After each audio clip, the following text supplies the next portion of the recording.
Hey everybody, welcome to tonight's stream,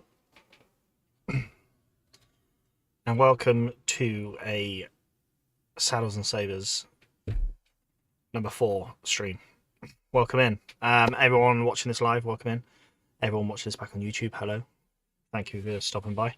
Also, if you've not caught up or know what we're up to, we're painting some cavalry, and you can go check out the previous stream, see how we get on, although it's kind of slow progress at the moment, but we'll see. Right. Just need to put this on. How is everyone though? Hello Mark, welcome in.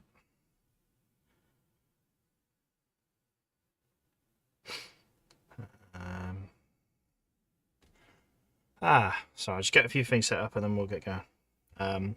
I've gone to the shop today and bought some paints because after last stream I said about picking up some paints just to do some of the blanket rolls on the horses. Now, I didn't massively think about it because I've picked up a paint which I think's good. But that's it. I haven't picked up any others. So let's go on the screen. So yeah, we'll just have to see how it goes. It's kind of a it's here we go. This is what we've gone for. Runic Grey. Right. Yeah. Which is like a dark bluey grey. I say a light bluey grey, sorry, not dark. So I just chucked it on. Again, it's hard to see because we're white in the camera, but yeah. Well, I'm not quite sure it's what I want, but I'm going to give it a go. I don't know why. I was going to go for the bluey grey from Citadel. I can't remember what its name's now. Ferris Grey or something, I don't know. I was going to go for that, but I picked up an army painter one instead. We'll see. Also, not sponsored, we have some army painter pens. These are fresh off the press, the printing press. Something I've been looking at and I really like the idea of. I don't know if they're going to practically work, but I really like the idea of it. But what these are like... Hang on, let's turn the camera off. So these are like brush pens. Well, they're like felt tip pens, but paint. But not only paint, they're contrast or speed paint. So they're like the contrasty paints, but they're pens. So I've gone for Hoplite Gold, which I was thinking these might go well with my Tomb Kings, using that for trimming the shields and whatnot. And then I've gone for a polished steel as well, which originally I was thinking, I've been looking online, I was going to pick it up for doing all like the gun barrels and stuff on my American Civil War stuff, as well as flag tips and whatnot. So that, yeah, I've got that. But then I've also gone and bought Broadsword Silver, which is a metallic speed paint. So you can check that out. That will be good for the guns and stuff. And then I bought Hoplite Gold in actual speed paint rather than just the pen. So we'll see. We'll see what that's like. Again, Runic Grey for some of the blankets. I've got Ancient Honey in yellow speed paint. I was thinking of, for doing the Texas Lancer Cavalry, I was thinking of putting stripes on their trousers in yellow. Just because that's what I want. I picked this up. A Brownish Decay, which is a strong yellowish brown. I'm thinking of throwing in some more colours for like the butternut. Just give another butternut shade. That's what my thinking is. Everyone's turned up. Hello. Right. So Mark, hello. John, hello. Welcome in. Tim, welcome in. Welcome in. Tony, welcome in from Texas. Hey, well, Tony, it's a Texas sort of day. We're painting up some Texas Lancers, as well as some Virginia Cavalry, but we're getting a bit of Texas in there. The Texas Lancers are getting a bit of the love at the moment, just because they look a really cool unit, so I want to get on with them. Right, something that's happened between now and last stream as well. In fact, last night I went to put my headphones down and hit them on top of one of these cavalry for the Virginia Cav and snapped the thing off. Oh, not that one. It should be, so it should look like this. I've snapped it off. So what I've gone and done is I've got some. I think these are from North Star, but they're just spears, plastic spears. Now, luckily, 2 broke on the way to be delivered, which is a shame, but also works out fine for me. So I've glued that on there. So I do need to prime it. I need to get a prime on there, but yeah, just putting up a flagpole on. Again, this is the problem with these 3D printed miniatures. They're so brittle. Again, I'm not sure if that's sculpt issues or if it's just the resin I've used. But yeah, so absolutely welcome in. First question, Tony, Texas Lancers, did the boys really do that? So during the Mega Civil War, there was only 1 Lancer charge in the whole of the war, and it was carried out by a company of Texas Cavalry. I think it was the 5th Texas Cavalry. They had a company of Lancers. So yeah, carried out a Lancer charge. It didn't go well. I think they lost 50% of their horses, or was it 50% casualties on the troopers and loads of horses lost. Went really wrong. So yeah, first and last. But there were Texas Lancer regiments as well, but I don't think they were ever issued Lancers, and they ended up becoming dismounted, and another Lancer regiment just never actually got Lancers. So there's a few floating around that had the title Lancers, but yeah, from what I found, it was only 1 or 2 companies of the 5th Texas that had Lancers. But they carried out a charge at least. And then someone brought to light a couple of streams ago that there was a Pennsylvania cavalry regiment as well for the Union who had Lancers. So yeah, I'm going to model them up at some point because the Lancers are just cool. I think it's cool. Right. Anyway, everyone welcome in. What's people been working on? Everyone had a good week? Good week, good weekend. What I've been up to, I've done a tiny little bit more basing on some of these Warlord Games infantry. So these chaps are based up, they just need to be flocked. So I've got to put the grass on and the stones. So I've done them, plus my little tester base for my Studio Storia stuff. That's been muddied up now. And then what else? Oh, I noticed last stream I didn't paint the eyes on the horses. So yeah, right. Tony's asking what battle did this 5th Lancer happen? I will tell you now. It was just a little western battle, I think.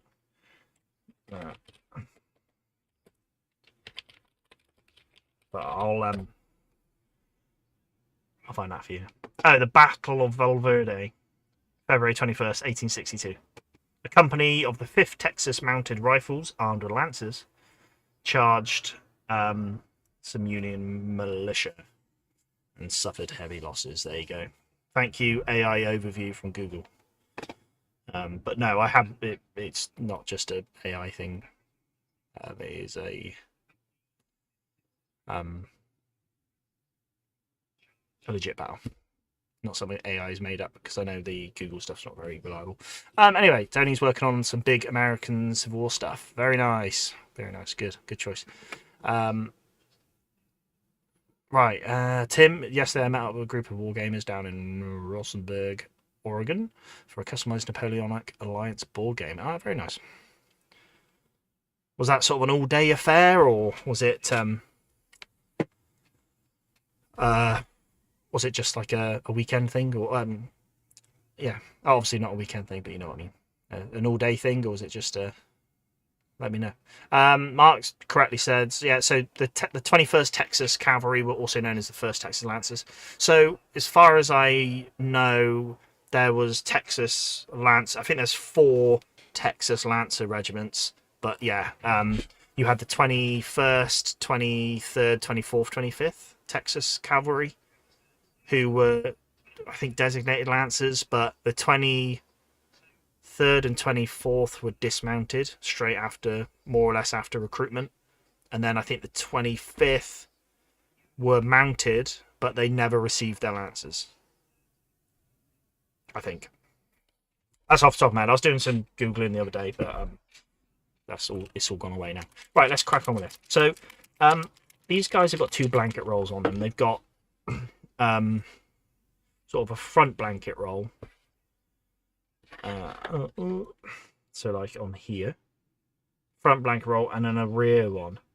Now, if I was painting Union Cavalry, I'd probably do the front one as their sort of greatcoat, and the back one being maybe their sort of like rubberized poncho type thing. So that's what I was going to do for this cavalry, but I'm thinking maybe the greatcoats wouldn't necessarily be that sort of lighter blue like the Union had, or I say lighter blue. Yeah, we'll have a play. I'm going to see what this brownish decay is like. I'm going to give that a go. So Tim is... Today I'm painting the Provost Union Cav in greatcoats and some artillery. Very cool, very cool. And it was an all-day event. That sounds nice, mate. Do you have a good time? I assume you did. Hello, Ben. Welcome in. Tony, I really need to do a Major Dundee fight. A Major Dundee fight? I'm not sure what you mean. Is that, I assume, a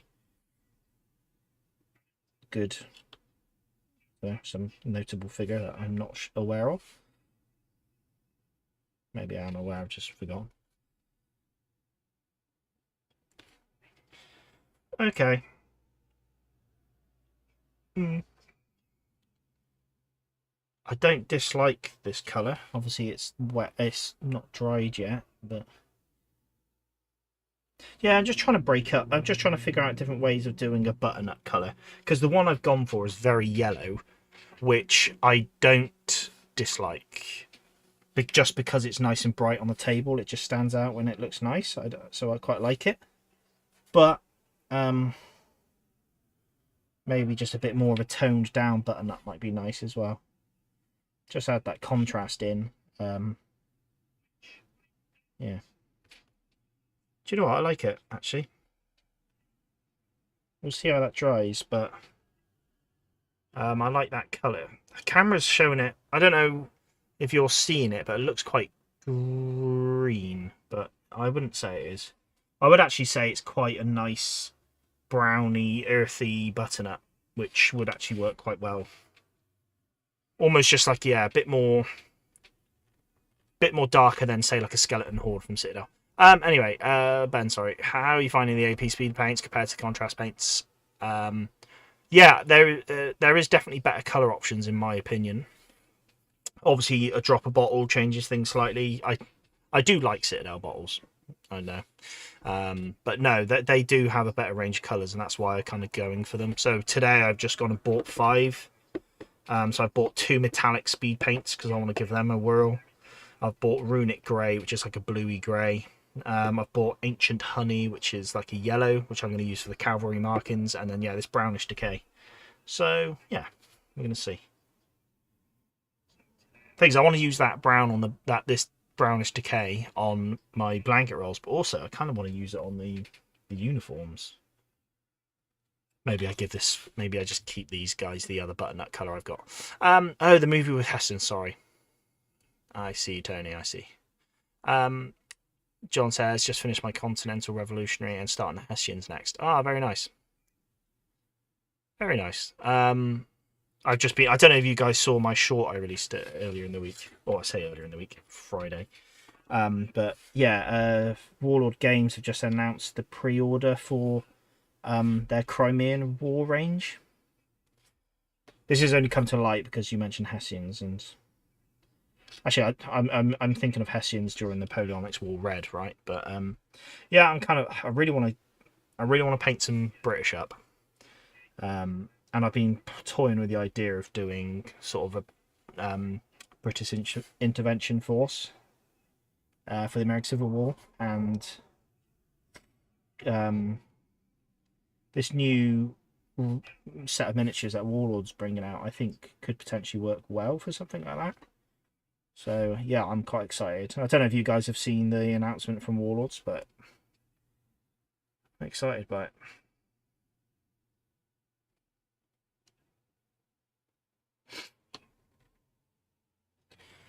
Well, I'm going to give up on that brush. That's rubbish. Right. Tim says, I've been sitting on 2 regiments of intervention Brits for over a year. Oh, nice. What sculpts did you go for? Is that Perry's? If so, what regiments did you go for? Because Kill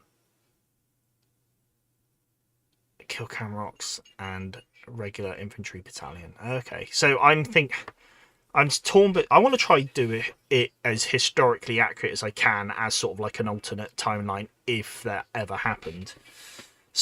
And I'm kind of stuck between how I would go about it, because I know during the Trent affair, Britain sent a lot, or sent a couple of battalions over. I want to say 3 or 4. I don't know. It's been a long time since I looked at it. They sent them over as a, things are heating up. But obviously you've got Canadian militia, so you want to go like a lot of Canadian militia, but then also I'm thinking, obviously I know one of the Guard regiments was sent over there, so you've got the Guard regiments with Perry do nice metal sculpts for, like Busbies and stuff, or their whatever Bearfurs. So you've got Guards regiments, you've got some obviously standard regulars, British infantry, but I think also, yeah, you've kind of got that Canadian militia, which I would assume if anything were to happen in the American Civil War and the Brits would get involved, I assume the Canadian militia would do a lot of heavy lifting. At least at the start of the war, I reckon they would be relied on heavily just to fill numbers. So I can't remember now. I don't know if I'm right in saying I think they had the numbers there for the militia. They just didn't have the material.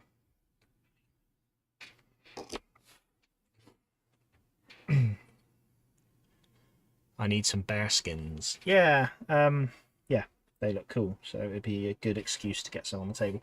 Again, I want to paint some British infantry at some point, but I'm not sure I want to dip into the Napoleonics for that. Now, I do have a big box of Napoleonic French sat there that I need to get on with, but yeah, I don't think I want to do British. So it's yeah, this might be an excuse to get some Brits painted up and do some what-if scenarios.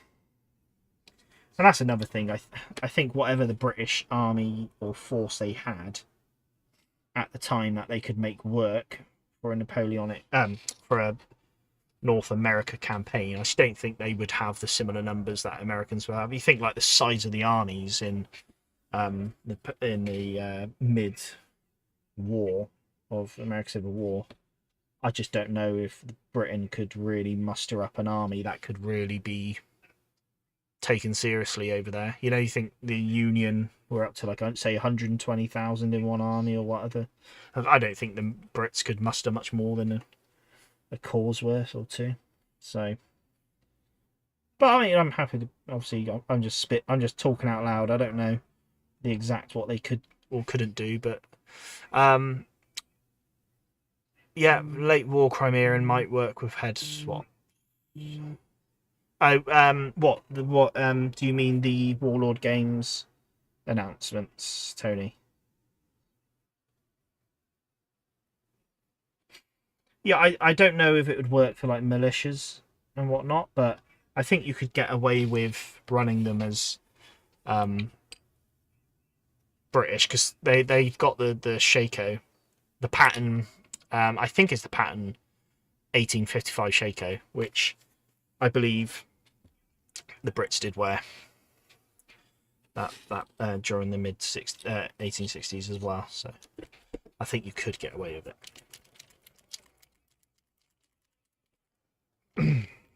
Let's do a bit more of this.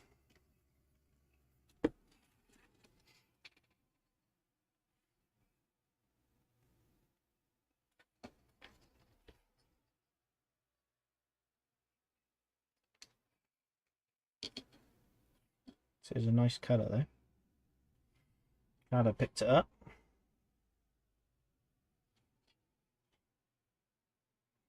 Again, I know. I don't think you could ever really say that some of the Confederate regiments were uniform, because a lot of them are volunteers bring your own kit. but I like to have them looking uniform. It's just a personal preference. Uniformity through ununiformity.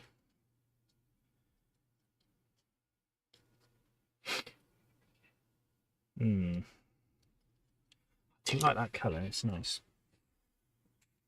And I think it might make it stand out a bit more if I put the black strapping in as well. So gonna look good, I think.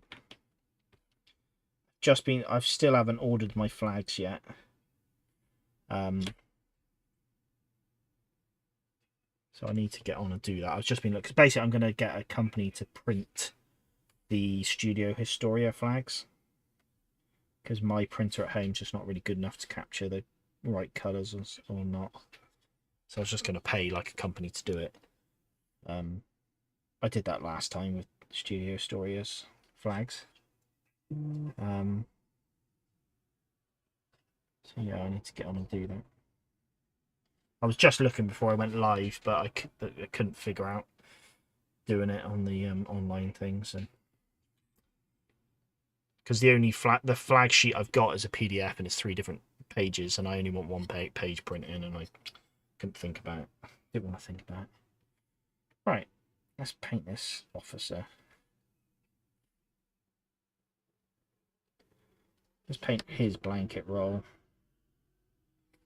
I'm gonna put gold on his blanket, his saddle blanket as well, the one that's underneath the saddle. I don't know what you call it. Put a gold bit of trim on there.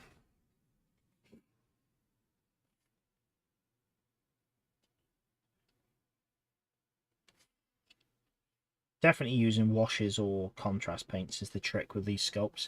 Again, I don't know if it's print quality or just sculpt quality, but some of them can some of the details just are a bit soft. But using these contrast paints really makes good work of it. It just brings it out a bit.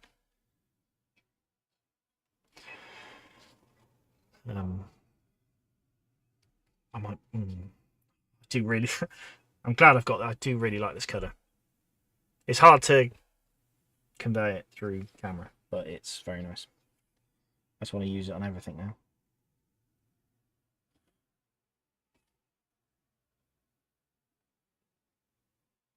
So some of the blanket rolls on this I'm just going to do in like an off black. That could be like the rubberized blankets, ponchos. Because yeah, I don't know if Texas Cav would necessarily have them, but they were probably open themselves to whatever they could get their hands on.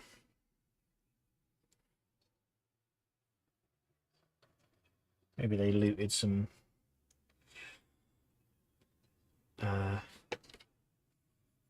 Union chappies. Right. I'm going to give him one of these blanket rolls. Again, I like the colours. Yeah. I think I might just do these blanket rolls, and then I might just do the first Virginia's blanket rolls at the same time, and then I can come back and do all the strapping. The paint will be dry then, and I can do all the leather straps on the blanket rolls. Again, I'll do them black, I think, just because I like the look of it. I know I've said before with the Confederates, I like to do the leather sort of a dark brown and then Union black, but again, that's purely down to personal taste rather than historical accuracy. But this time I'll do black, I think.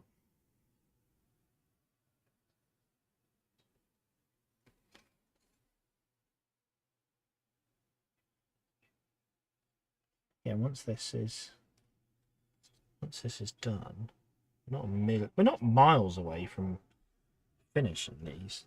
I think the horses and the saddles and stuff was always going to take the time.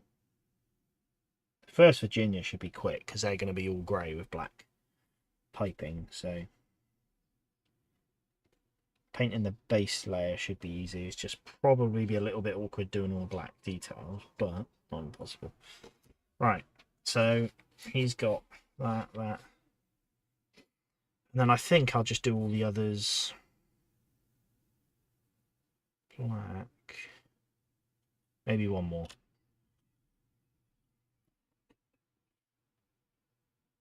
It's a nice colour.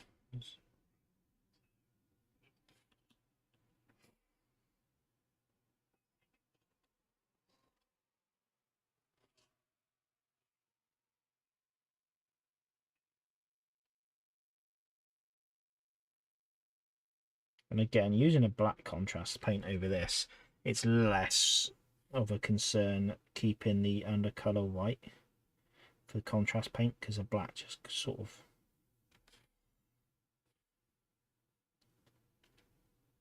it still works to a degree.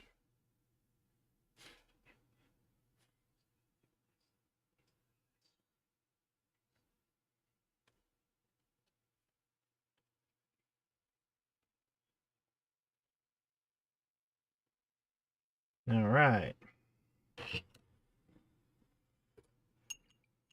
Ah.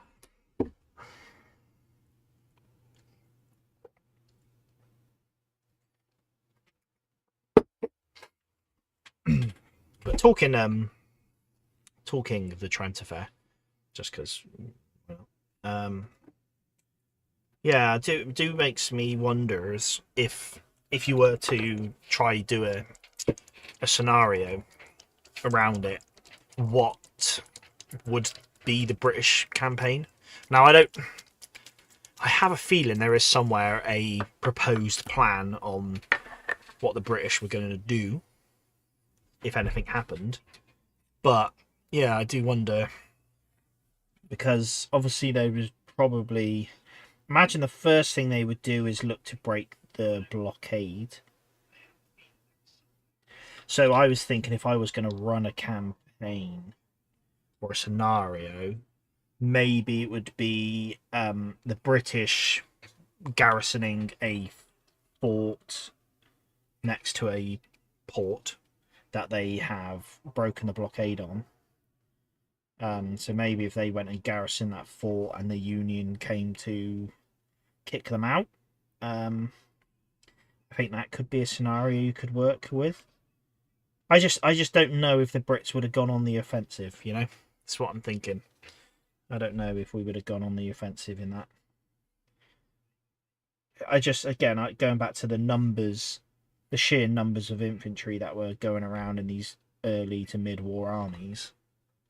You know, when McClellan was at the head of the Army of the Potomac, I think it was over 120,000 troops he had. And I'm just, apart from, like I say, Canadian militia, I'm just not sure if the Brits would have been able to. Now, I do think the quality of the troops might have been a higher standard for the British, but I just don't know if they would have had the numbers to really go head on head with a Union army. It would just be similar to what the Confederate, although the Confederates did it for a good few years.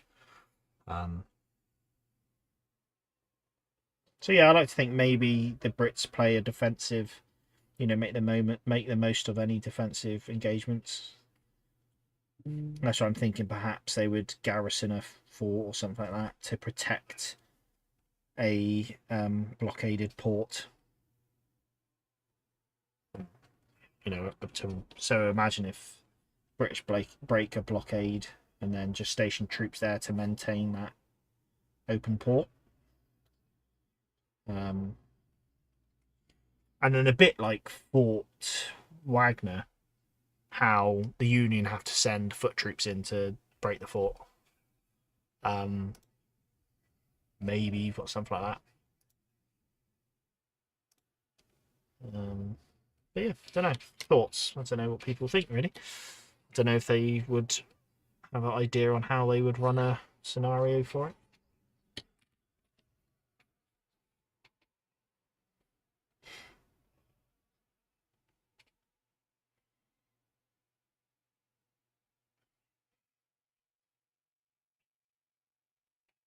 Because that's the thing. I know with the American Civil War, the tactics of the war of them, at very early war, they were following Napoleonic tactics. Whereas you could argue the British have just come off the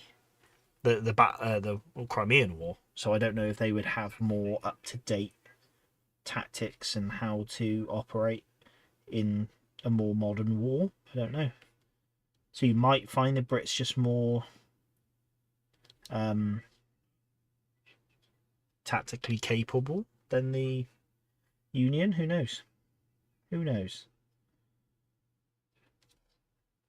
Obviously, the Brits at the time were using breech-loaded rifled artillery. Now, again, that might actually have been a more of a problem than a benefit. But then also, if the Brits, a bit like the Union did at the start of the war, suddenly have to ramp up their military capacity, you might find them shifting to smoothbores again. Because I think it was not long after the 1860s, or maybe late 1860s, they shifted back to smoothbores apparently. And then it was only when the Franco-Prussian War kicked off that these breech-loaded guns, I think, became a bit more apparent and useful. I read somewhere that they were talking about the breech-loaded guns the British had at the time. Everyone sort of doubted them and didn't think they were very good, or just didn't see the point in them. So that's why the British Army shifted back to smoothbores. And then the Franco-Prussian War happened. And then, I think it was a Franco-Prussian War. It was, in fact, I'm sure it was. And that happened, and then I think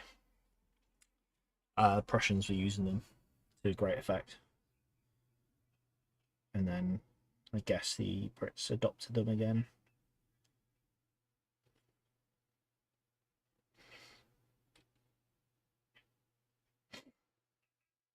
Yeah. Okay. I don't really like this black from Games Workshop, but in this instance, doing this sort of an off black blanket roll, it works well.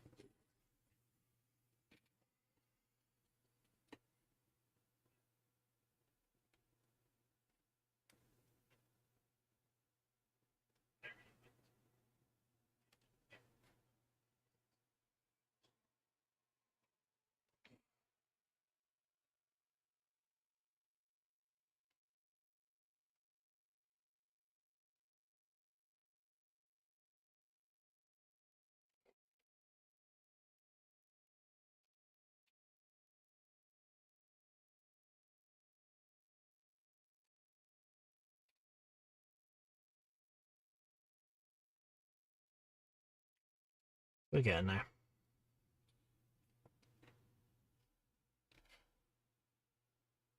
I said we'll let this dry. We'll try paint up the first Virginia blanket rolls, and then we'll come back round, do the strapping on this, and then I think we're on to the Trooper. I'll have to just double check.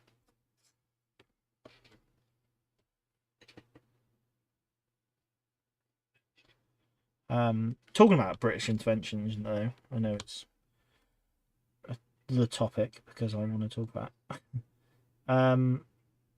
Perry's have done a good few battle reports on it, where they've done sort of an American Civil War battle with British troops. That's really what's first sparked my interest in doing something like that. Was the Perrys did a game of it, and it looks fantastic. I think it's just because the Brits do colours, the flags right. They've got some nice looking flags. Right, there you go. Same again. Might have a drink. God, I'm tired today. I know what it is.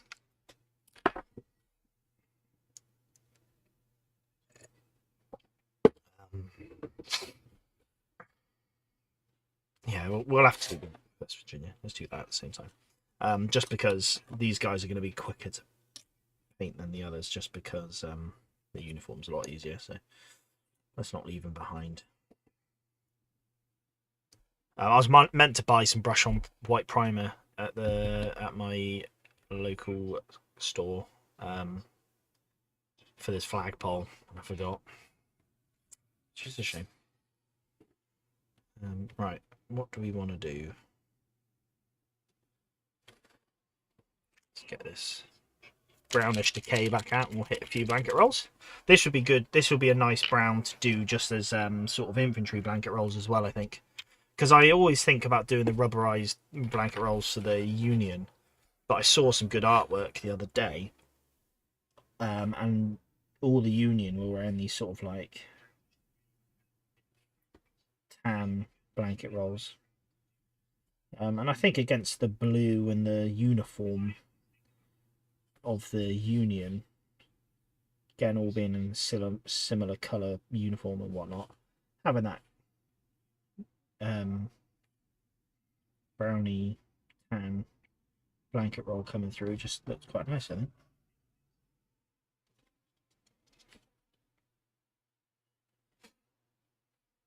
Again, because of all their belts and straps and stuff all being black leather, having a black blanket roll as well just can be a bit much, I think.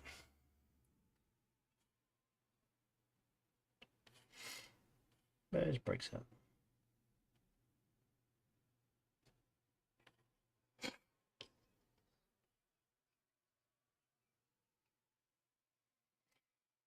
Oh, look at the more I paint these, the more I'm really liking them. I'm excited to get these finished.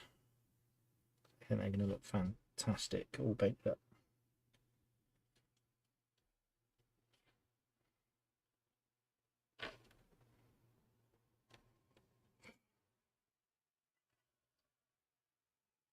Oh, that's actually news of the week.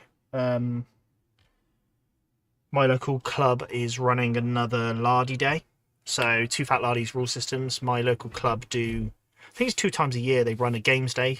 I've been 3 times before, 2 times before. Really enjoyed it. So, basically, members of the club will host a Lardy game. Multiple games, so you might have sort of, I think it's normally around between 10 and 15 games hosted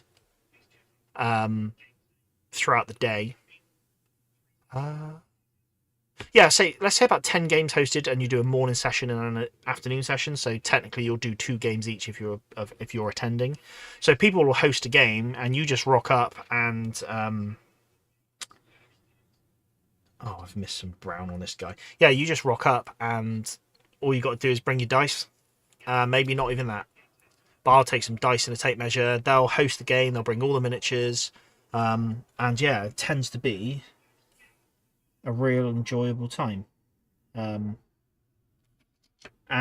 obviously, all the Two Fat Lardy rule systems, they cover so many time periods and whatnot. So, you know, you could do cowboys, you could do Vietnam, World War II, World War One, American Civil War, French Indian War. So, off the top of my head, a few games I've done some 15mm Chain of Command. I've done 28mm Sharps Practice, French Indian War.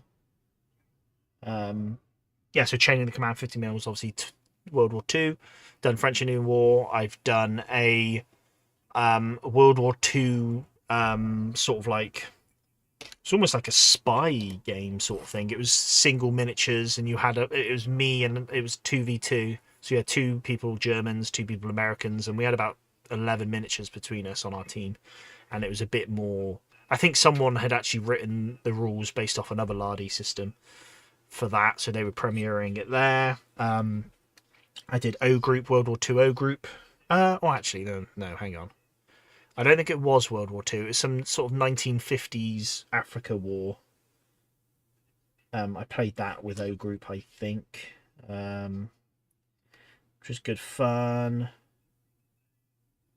I can't think what else I've done. Oh, and then I've done so Sharp Practice, O Group, Chain of Command, Germany 1. Tell you what, maybe I've only done 2 game days. I can't remember now. I'm sure there were others, but I can't quite think. In fact, no, there was, because I've done multiple. I've done 28mm Chain of Command as well. I remember that one. In fact, yeah, I've done two 28mm Chain of Commands. Ones where I played Americans, one where I played Germans, another one where I've played British. So yeah, so I've done 3 games days. But yeah, so normally when you sign up, they might ask you what you want to do. If you have a preference on what game you want to play. I used to have a preference over Chain of Command just because I enjoy the system, but a little less bothered now. You know, I'll happily play whatever. I normally just say play whatever because you sometimes play a rule system you never thought of playing. For example, I played I say rule system, but you know, era. So I did a French Indian War, which I really loved playing sharp practice. This 1950s O group one that was interesting. But also, even if you're playing one game, I tend to have a sniff around the other tables, see what's going on, and yeah, there's some beautiful games. I've seen some naval war, like Napoleonic naval warfare ones. I've seen World War Two, airplane dogfighting games as well. So yeah, some really cool mixes in there. So yeah, it's I'm really looking forward to it just because I tend to have a lot of fun in there.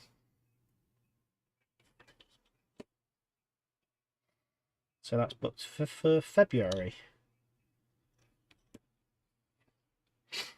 I know they do them all around the UK, or at least in a couple of places. I'm sure of it. But yeah, this one's in Bristol. And yeah, I do enjoy Lardy systems. My goal one day would be to host a Pickett's Charge game, but I'm not there yet. I haven't played the game enough, and I haven't got enough miniatures. And I think the problem is you're sort of on a 2.5-3 hour window per game, so I don't know if you went for a big grand ACW game. I don't know if you'd have the time to do it. But maybe something like doing General Dear Armée. Maybe doing that in a small scale could work.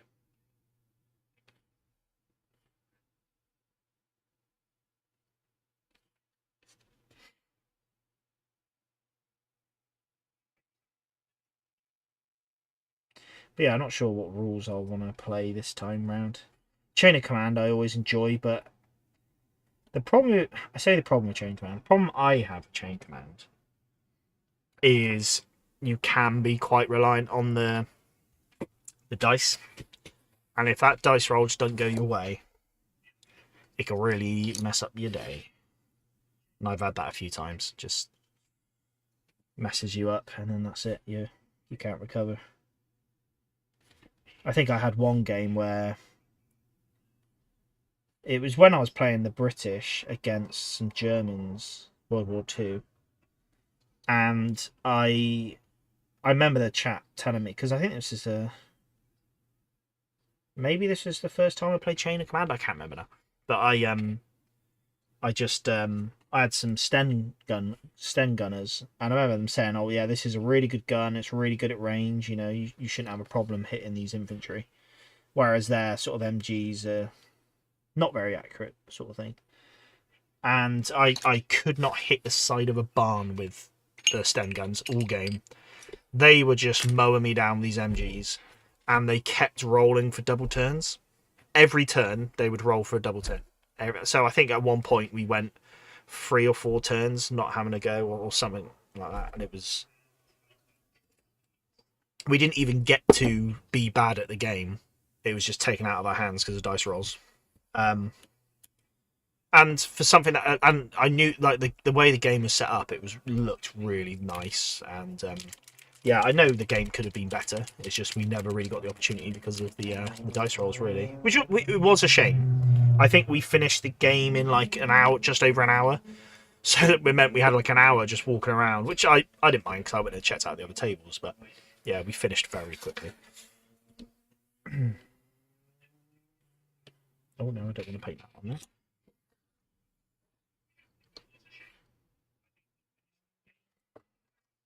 Yeah, trying to find that. I guess with any rule set in it, you want to find that balance of I don't want it too scripted. I don't want it too like obvious, you know. Like I do like that element of randomness. A bit like Sharp's Practice, where you have cards for activations like that. That I really like as a system. And a bit like Chain of Command to a certain degree. I really like Chain of Command's activation system as well. But yeah, you don't want it just easy. You do want to. I do like the random activation to it, so you're not always going to get what you want. But also, you want to still be able to act. You know, still be able to go. Hey, Ralph, how are you? Welcome in. I'm just waffling. How are you? Have you had a good weekend? Have you had a good week since we last spoke? I'm just trucking on with these cavalry. We're getting close, I think. We're not a million miles away from completing them. Not a million miles. Just doing all the bed rolls. And then we're almost at the troopers, really.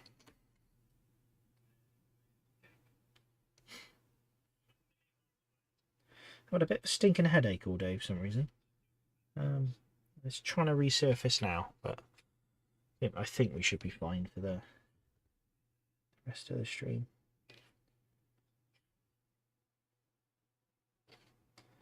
Right, I need to do the brown on that guy because I missed it. Part of his saddle. I'm going to do that now before I forget. Is it Wildwood? Where are you? Tell you what, I'll try not to. Where's my favourite paint gone?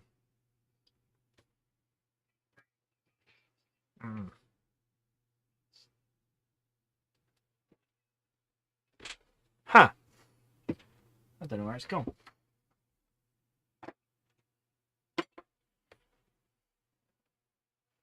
Oh no.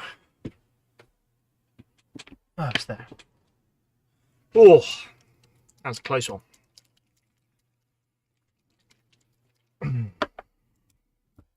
Right, let's just go. Yes, that. Although I should be letting this dry before I do this because it's near wet paint. I'm too impatient.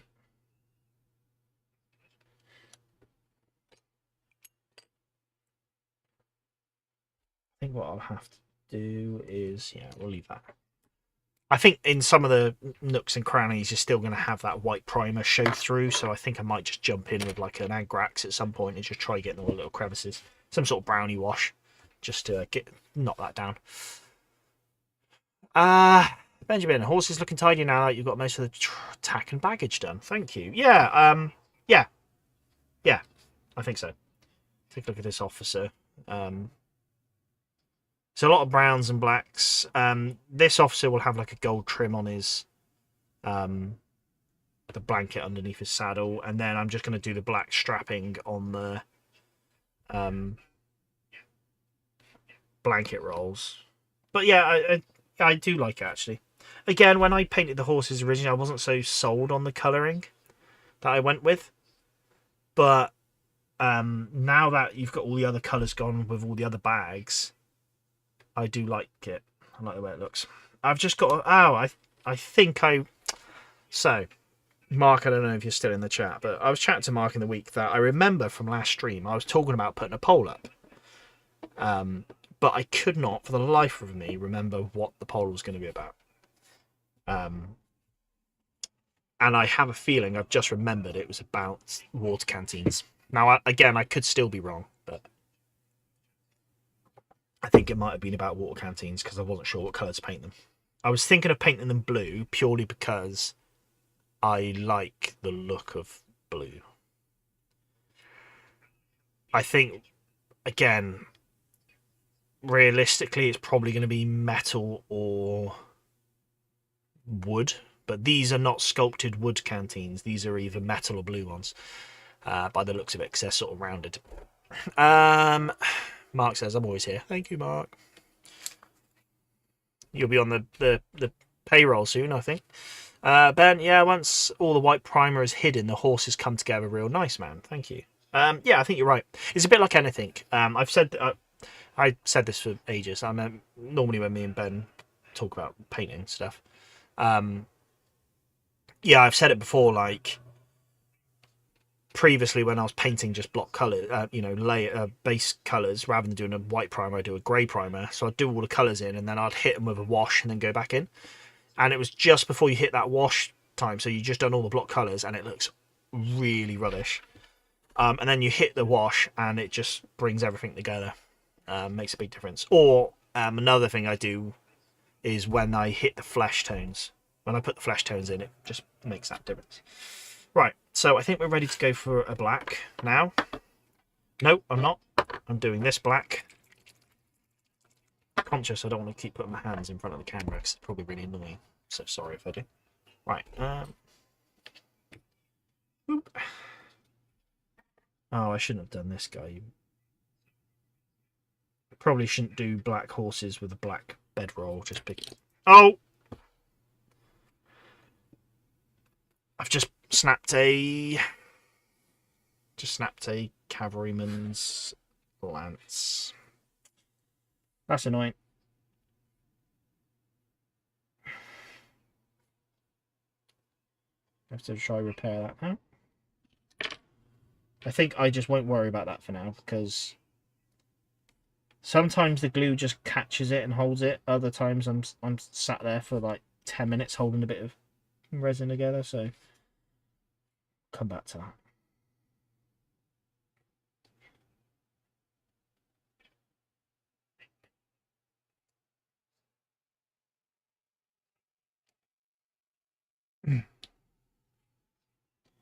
And unfortunately I've snapped the Lancer off, but the snapped bit has actually broken into 2 bits.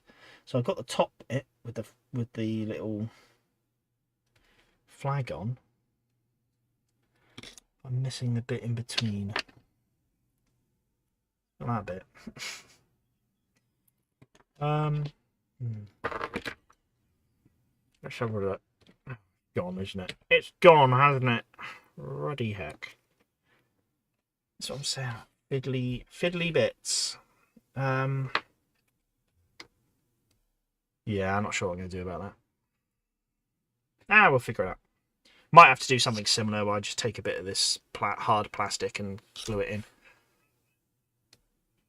Are you going to try the pens tonight, Matt? Says Mark. Yeah, I'll give it a go in a minute. I'll use the metallic, the polished silver. I'm going to use that on the what's the canteens? There we go. Couldn't think of the word.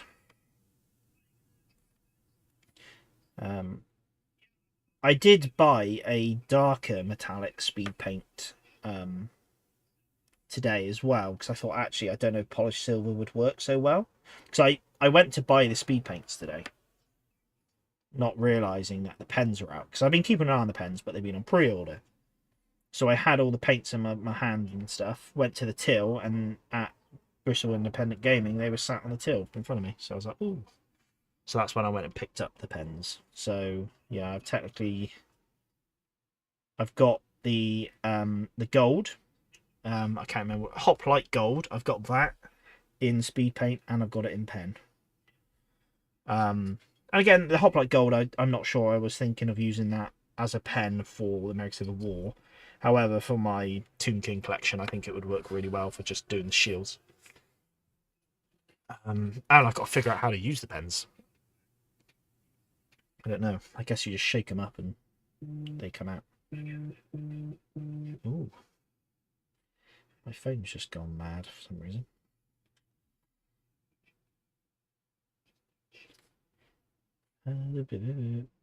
Yeah, so let me just... I'm just going to do these black blanket rolls, and then we'll give the pen a go. I was thinking of chucking a little video out about the pens, because I know they're freshly out. People would be wondering. Also, I'm sure there's tons of creators out there that have already done it. But I like the idea.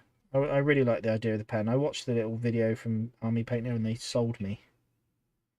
So and when I looked at buying them, I could only buy them as like a box set. So there was a box set of like 9 pens for £45 or something like that. Or you can buy a box of 3 pens for something like £9, but those were just like a tester box and they didn't have the colours I wanted. It was like a red and a yellow and something else. So yeah, and all I wanted was a polished silver, really. So yeah, that one, and that's going to be blue, right? I do like the white horses, actually. I'm glad how I like how I've done them, and thanks to the tip Ben on painting the hair on the horses by watering down some skeleton horde, it worked well, actually. And again, with all the tack and whatever you said it was called. Was it tack and something or other? Tack and baggage. With that all painted as well, it just those colours just contrast well against the white horse skin. Just makes it all pop a bit, which is nice. That's what I like doing, using these some of these brighter colours sometimes, even though they're not historically accurate. Like the butternuts colour that I've gone for at the moment is actually really quite bright and yellow, but I just like the way it looks. And on the table, when you're looking down at a miniature, that's all that matters. Right, I'm going to give this a runic grey rear bedroll purely because I don't want a black bedroll for a black horse. Just, I don't want too much black. I want some colour on there. Ben's painted too many riders of Rohan. Yeah, you are the cavalry man. That's true. Well, I've not disliked painting as cavalry. To be honest, I started this Saddlebags and Sabres stream with 3 regiments of cavalry, and I quickly just pushed the other regiment aside, and I'm just doing 2. So, yeah, I don't know about that one. I think I'll save them for another time, purely because there's other stuff I want to get on with. The next stream will be, I've said this many a time, but it'll be painting up that ambulance that Mark kindly got me and the channel. So we'll be painting that up alongside some officers from Warlord Games. So that'll be our next set of streams whenever that happens, whenever we finish these guys. I don't know. Thinking about it, I think these guys might be finished in the next couple of streams. I don't think they'll be long. Whilst we are just sat here in a minute, I'm going to quickly make a start on repairing this. Forgot about the ambulance. Sorry, Mark. I know I said when we were talking about doing it, when we were talking about what I should do for you getting the ambulance, I did sort of say, oh yeah, I'd like to do the stream straight away and stuff, but I ended up doing the poll for people to vote on what we do, which was enjoyable and I like doing it. Yeah, we will get round to the ambulance next. I've really enjoyed this cavalry one. Yeah, I really like this cavalry streams just because I've had these cavalry models sat there for a while now. And yeah, I'm really enjoying painting these up.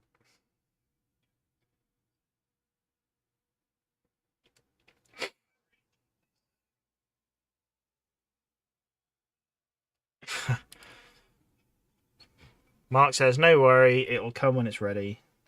Just like real life ambulances. Yeah, very true. Come on. It's weird that this glue sometimes just does not grab. But when it does, it's like cement. It's... Oh, no. That's annoying. I've just dropped it.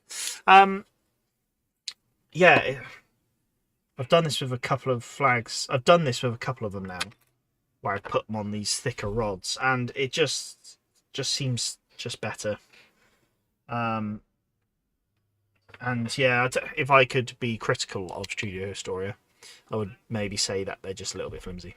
It'd be nice to have that just thicker pole. And again, I mean, it is something I could do technically if I had the capacity to. The problem with me, I don't want to go and edit any STL files I have, purely because I'm not confident at doing the supports at the end. So technically, I could go in and put a cylinder on top of the flat of the lance arms and stuff, poles and stuff, and make them just that bit thicker. I could technically, I've got the ability to do that. I would just not be comfortable doing the supports, and then have it fail, and then it would annoy me. Maybe that's something I've just got to get over at some point and have a crack at doing the supports, because it's part of the hobby, I guess, for 3D printing.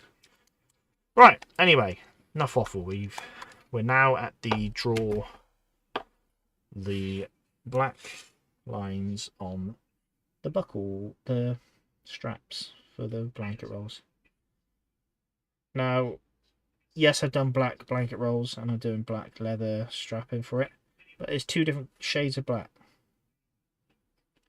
So up close, you should be able to tell the difference.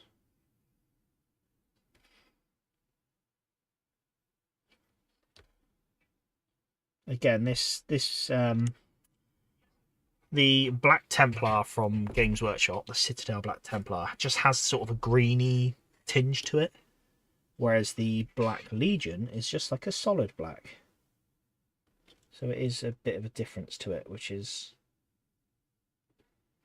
good because you can use them together really, and yet still tell them apart.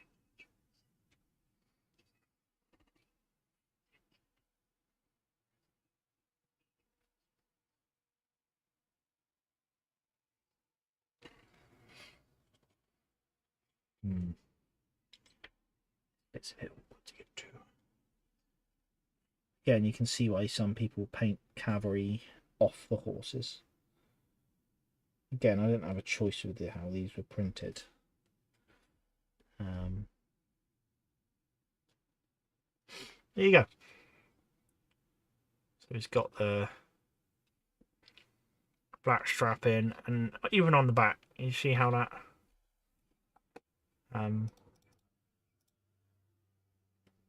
now that looks really like that bedroll, but it isn't. It is a black, but you can see how there's a clear difference between the blacks, which is good.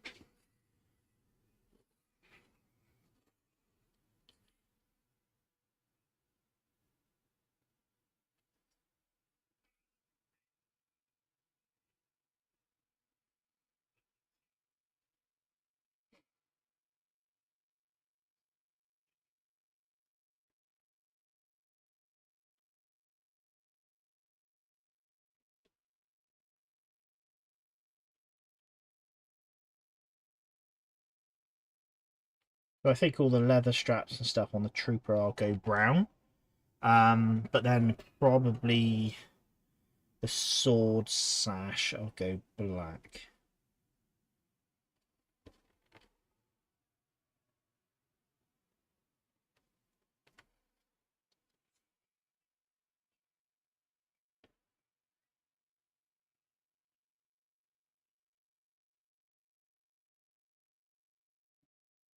And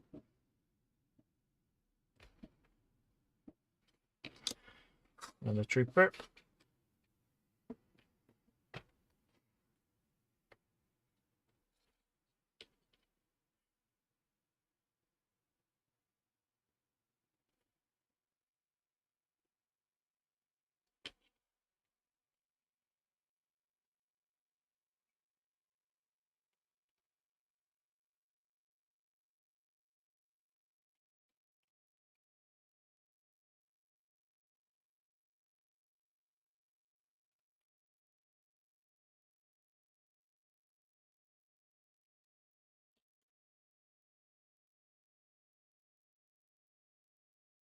Yeah, I'm happy with how that's turning out.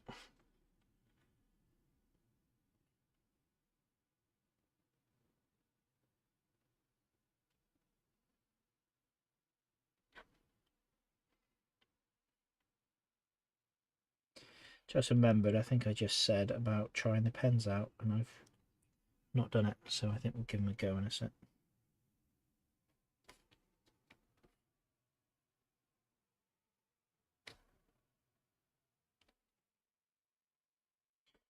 We'll go see what they're like.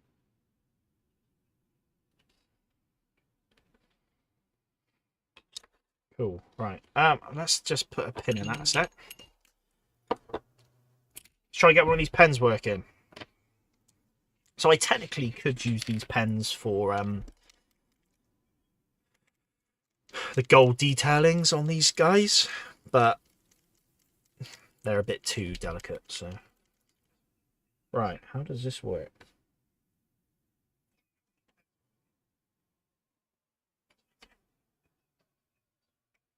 Ah, well, I can see the paint coming.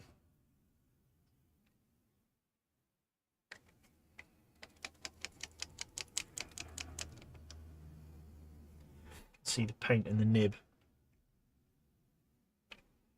You can see it coming down now. So it does actually tell us what you do on the side of the pen. It does say apply over matte white primer. Push the tip into the lid to load paint. That's a clever little way to act, because you're not really pushing on the the actual felt tip, pushing on the top, the plastic part, so it keeps a fine point on the tip.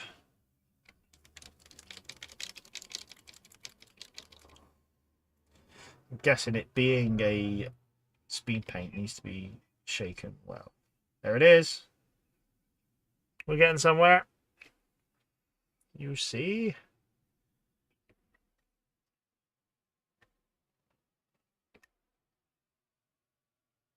So this is polished silver, which I think is one of the brightest contrast or speed paint metallic metal they do, as in, you know, steel. There it is. It's there. Let's give this lucky check a go.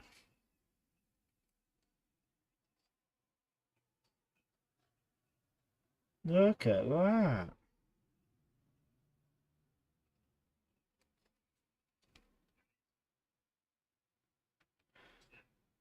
It seems like a silver paint.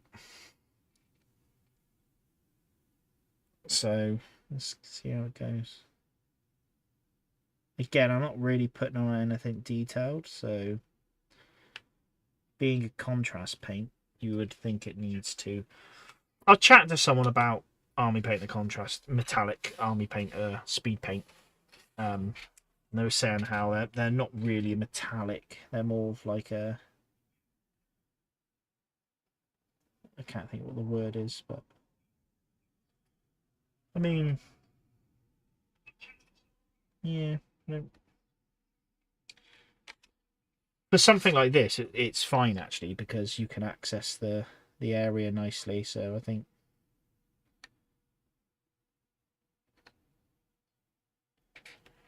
I like it. I'm basically felt tipping in a part of the model. But a lot of paint comes out. It's not awkward to do.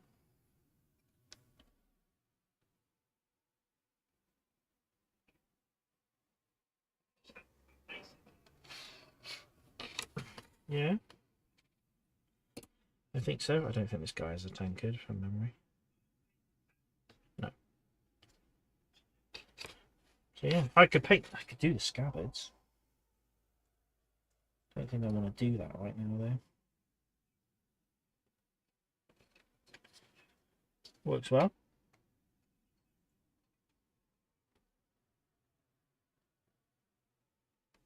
I don't think you're doing anything that a paintbrush wouldn't do. But if you're like me and your paintbrush is all rubbish.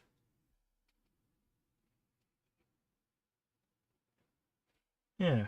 Again, this is a contrast paint, so I think I keep saying contrast paint. it's a speed paint. So that's the size of the tip, Ben, in case you're wondering.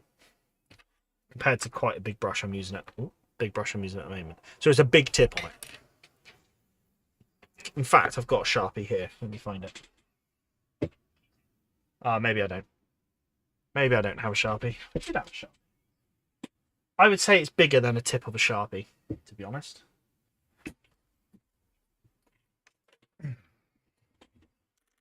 Oh no, maybe not. I mean, this is not a... But yeah, there's a Sharpie. I mean, I don't dislike it. I think it's cool. In fact, he's got a sword out. Let's paint his sword.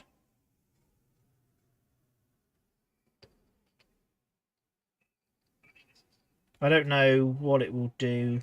Obviously, normally I paint a metallic on and then I give it a wash to bring it down a bit. Now, I don't know if this will dull down slightly. Is this easier than what I currently do with my metallics? Yeah, I think so. Does say it needs to be over a white. I don't know how true that is. Just seems like, at the moment, it seems like it's just a normal acrylic paint. But there you go. Assuming the nib stays tight and doesn't go wrong, I could see myself using that over a paintbrush. So we'll see. But I'm going back to this black paint in a minute. Certainly seems quicker to apply. Yeah, I think so. And yeah. Yeah, it seems like the viscosity is quite nice as well. It runs quite well. Whereas I feel like I use a Citadel lead belcher for my metallics, and that can be quite thick.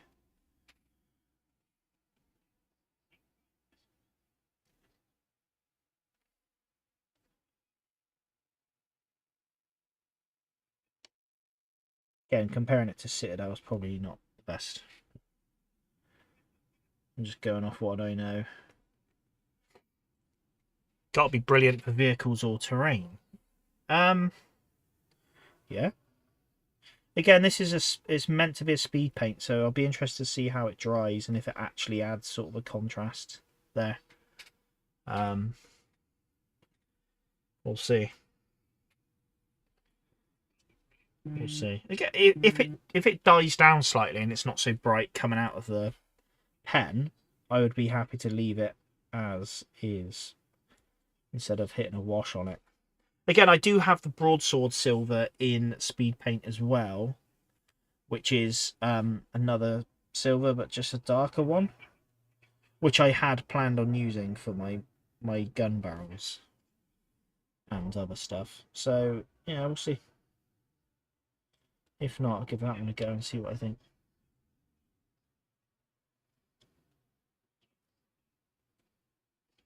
Yeah, we'll see.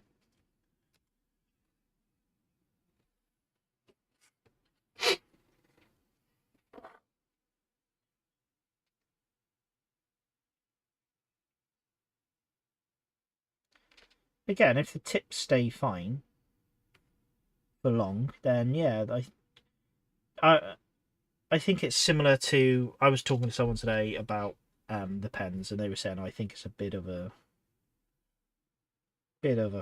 not fad, but you know. But then it only the same as contrast paints. You know, to a professional painter, they probably don't think massively highly of contrast paints, but to someone who's just a casual painter who just wants to get miniatures on the table, contrast paints are great. And I think you could say the same about those pens.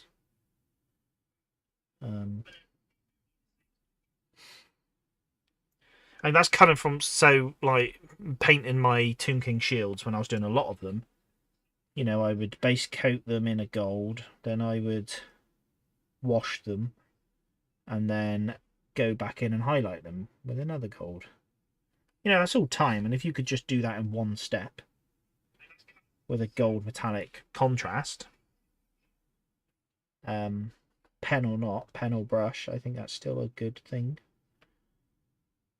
As long as the result is you're still happy with, I think.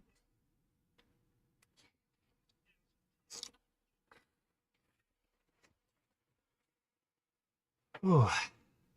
Right. Get on with these chappies.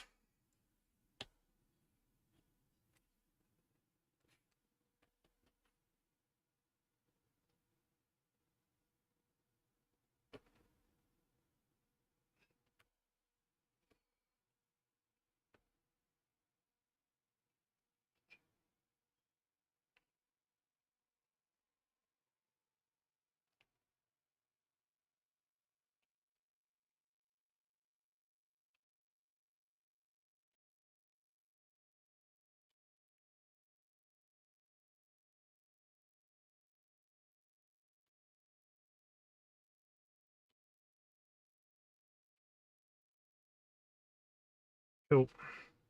So yeah, I don't know if you can see there the straps. Again, I think just looks maybe top down, just looking down, it just adds that bit of detail to it, having those straps painted rather than just leaving them. I know most people would have painted them, but I definitely never used to.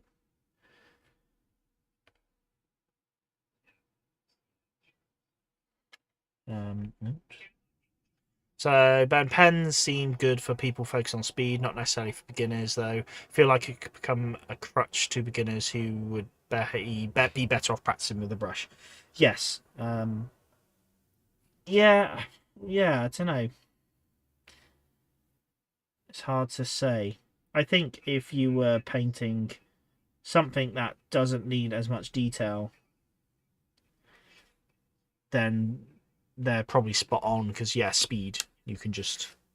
I'm thinking like if you were painting Space Marines or something, you want to do shoulder pads and stuff.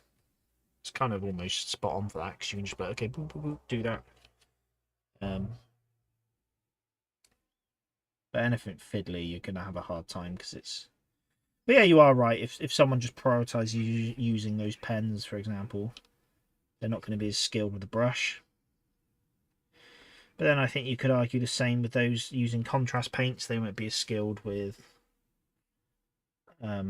layering and stuff like that. So,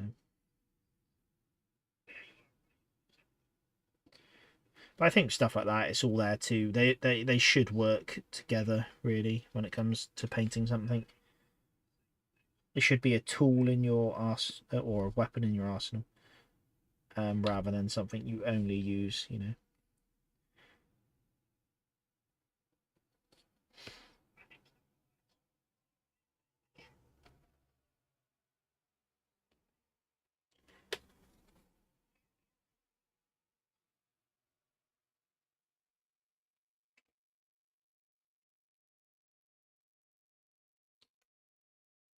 But yeah, it did seem a bit quick, didn't it? Just to paint that. I think.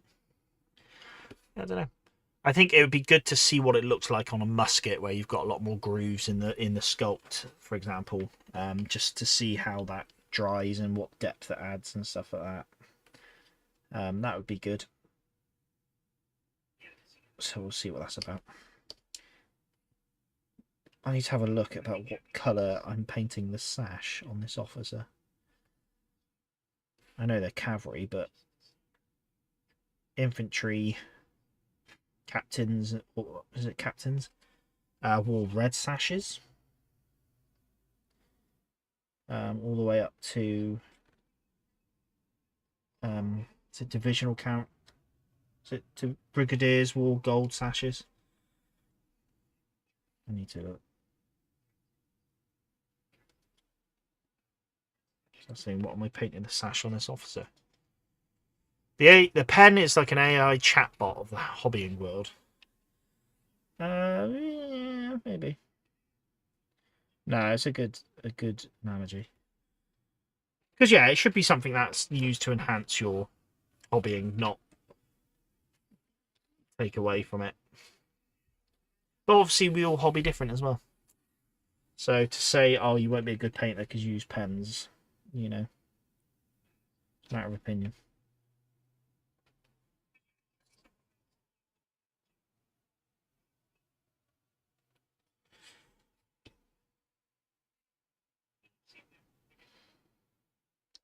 Obviously, I'm very pro pen because it's quick. And I'm at the moment about speed.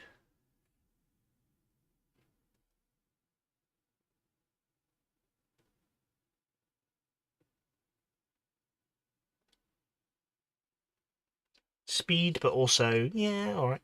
Right, I got about. Thanks for streaming, Bird. Enjoy seeing the pens in action. Thanks, Ben. Take steady, mate. No night.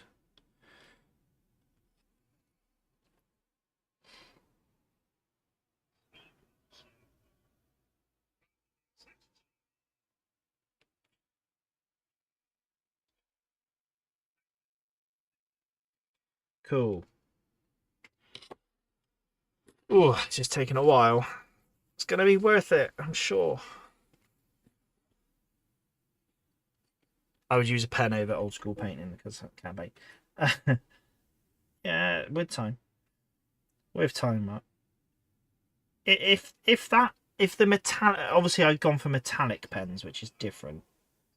But what I would say, if that metallic pen really comes through and adds sort of a depth to it, then I would be impressed and pleased. I've got a feeling that I'm going to want to go and hit it with a wash after using this pen anyway, just to add a bit of depth. Which defeats the purpose of what the pen's meant to do, but then also, if I had to go paint the metallic blue and metallic silver in myself, if I had to go paint that myself anyway, I could still technically use this pen even if I plan on putting a wash on it. So I think it has a benefit to me still. Anyway.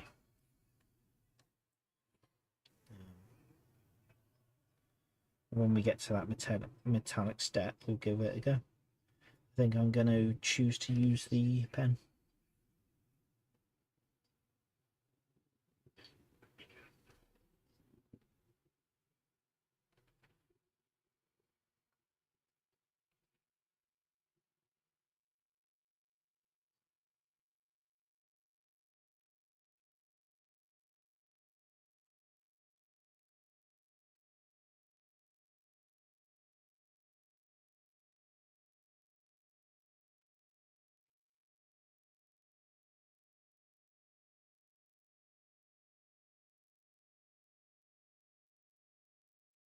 Right.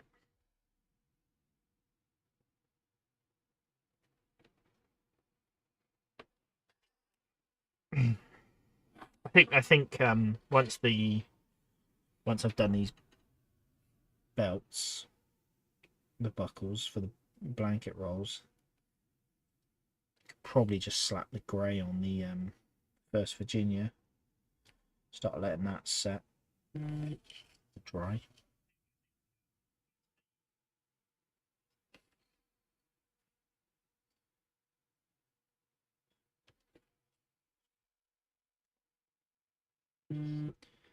Might just look at their uniforms again quickly because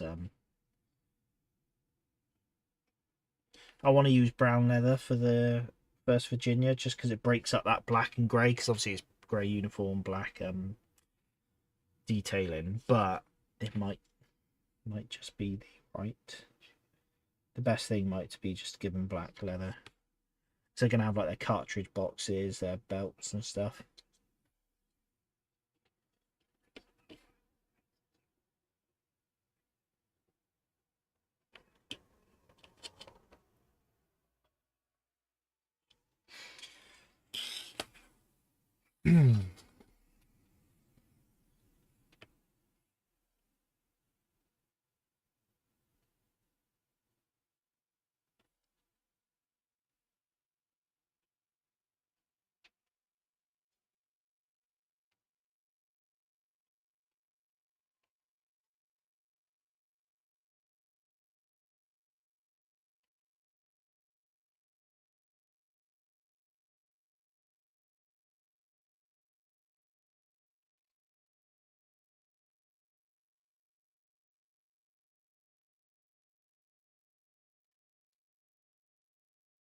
They do have to.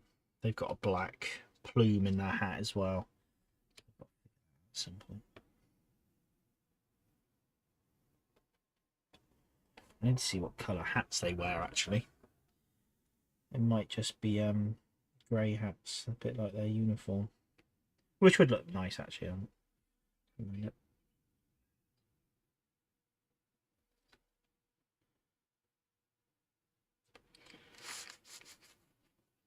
Yeah. I need to look at what greys I've got, because I do have a speed paint grey kicking around somewhere. So I'm not sure.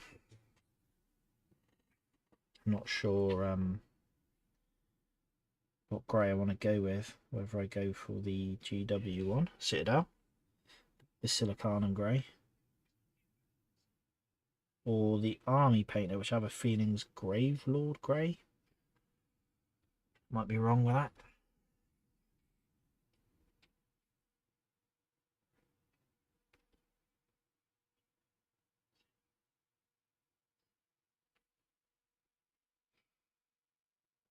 Talking about painting though, Mark, and you saying how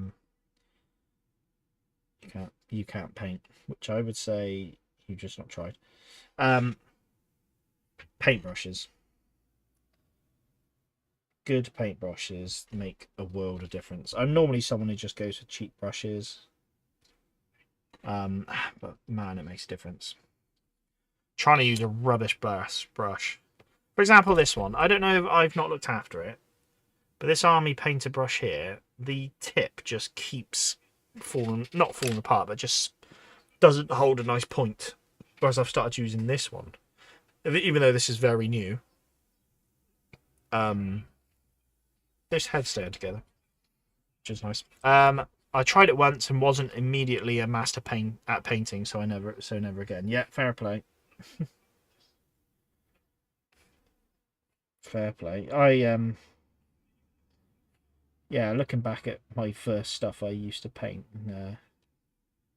blimey, what a difference.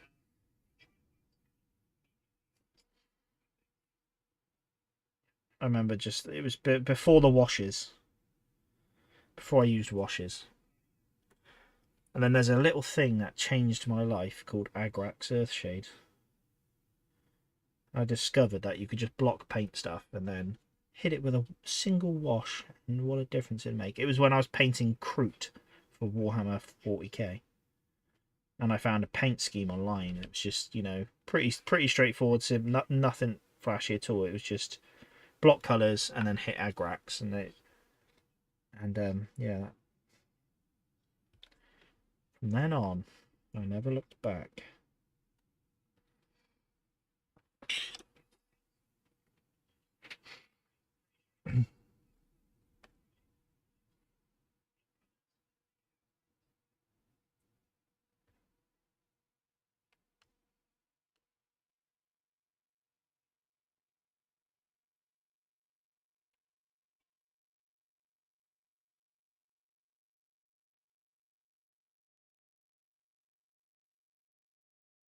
Cool. Well, last blanket roll. Huzzah. Huzzah.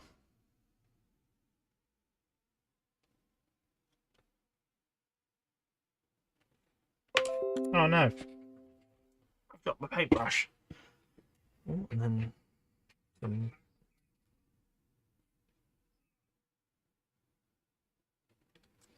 sort of Windows alert just went off then. Sorry if you guys heard it. I don't think you would have.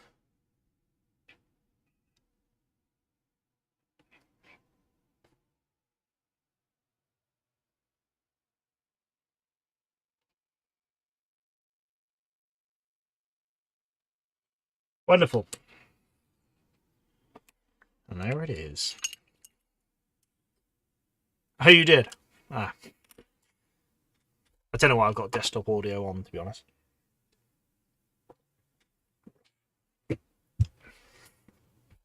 But if I was smart, I could be playing some sort of American Civil War pipe and drum in the background, and then that would be nice. But I wonder, do I want to try this over? I don't know if that would work. Thinking of using this gold on this guy, but I'm not sure it would work because it's. Yeah, no. Nice idea. Right, whilst that's drying, I might just use the silver pen a bit more.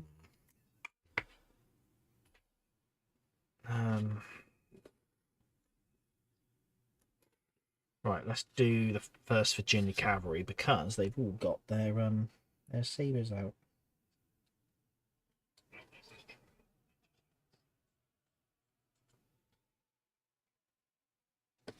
I like finding 3D printing supports as I'm painting the miniature. Ones I failed to take off. Okay. Oh, they've got scabbards.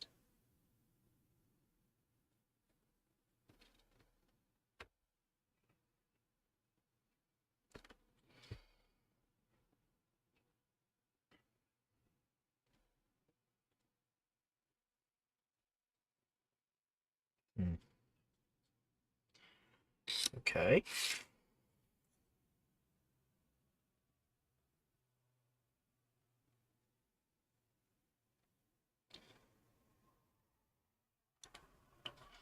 The only thing is with this is the tip of the scabbard is going to be gold trimmed. So I'm going to have to go back in there anyway and do it. Oh well. Oh well, he says.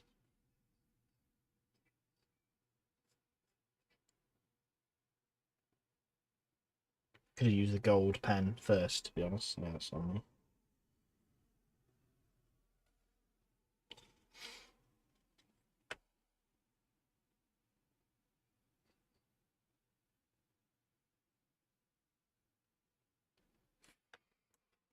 Hmm.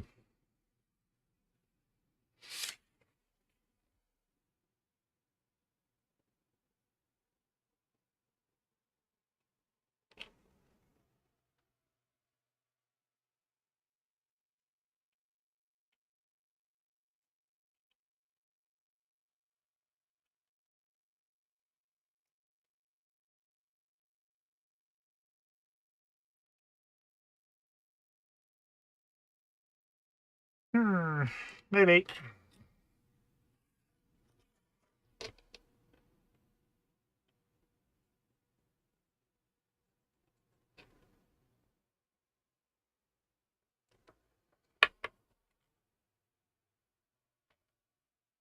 It's really hard to know if this is good or not. I think it is. I think it is.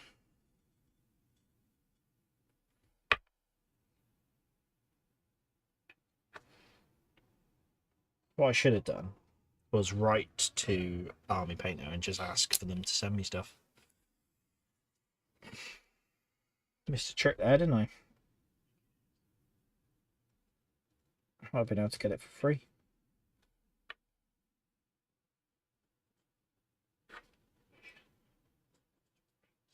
They might not have, to be honest. It's a high chance of them not sending it.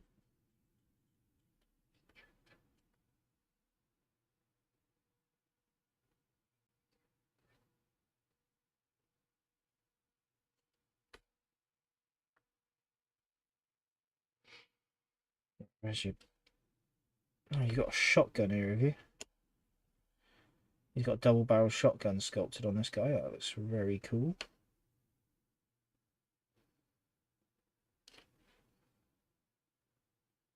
I wonder if I can pen it.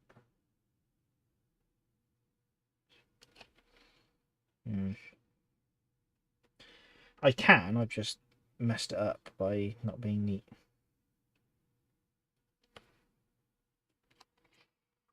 Maybe I can take some of it away.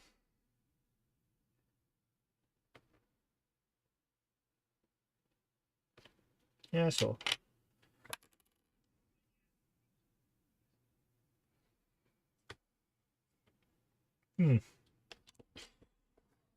Sure. Do like that being sculpted with a shotgun on his thing rather than just a carbine. It's nice to have that choice or different variation in guns. More so for the Confederates, I think.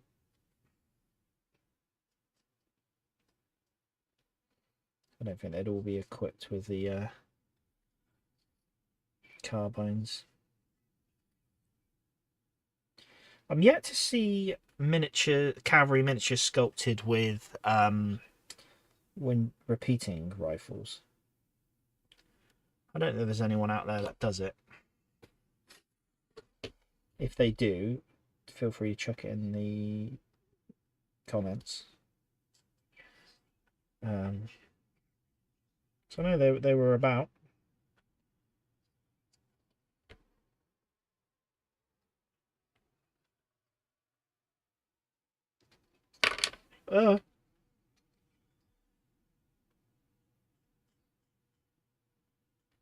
Every time I drop one of these, I worry about snapping the scabbard off or the sword. This is a nice pose. This is a really nice pose. Just look how compact everything is. Nothing's hanging off, ready to be snapped. It's just perfect.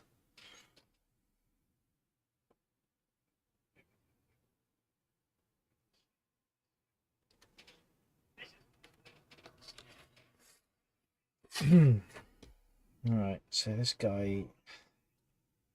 I need to get some white brush on primer. I thought about just spraying some white primer into it and then brushing it on, but I haven't done that.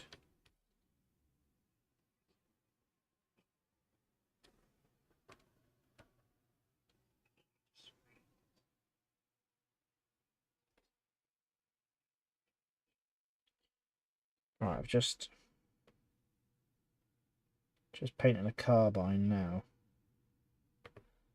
with the pen.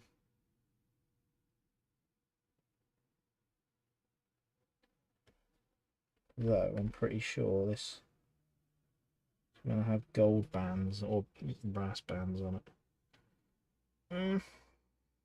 Yeah, I think it works. Cool. Oh, I haven't done the metallics on these guys, have I?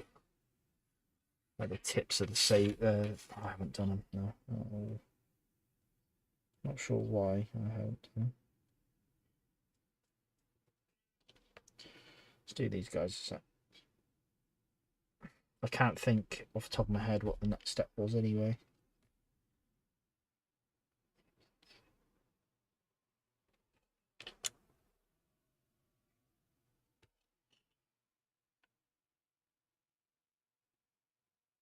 I'm asking for trouble here by picking them up by the lance. Right, and then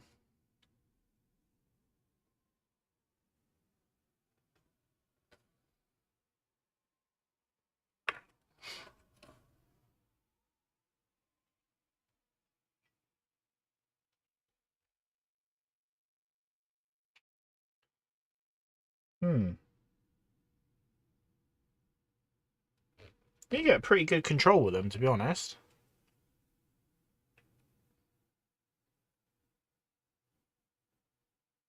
The silver. Now that guy, the rest of his lance is over here, so we can just cut him out. So I'm gonna wait to glue him on another time because I have to measure how long I want the lance as well. And the bottom of his lance wasn't printed because it lost it. Would be cool to do a video of these guys like on the battlefield. Yeah, I'll have to do a when I do a check out what I painted video. I think I'll try do some. Ben does a really nice photo shoot. Also, there's a chap on YouTube called Seventh Son, and they do really nice, almost cinematic looking photo shoots of the miniatures they paint. And I would say that's the benchmark for nice looking photo shoot things. They tend to have some nice terrain on there and adds like a smoke effect and stuff, and I think it looks smart. So I'll have to try do something similar at some point.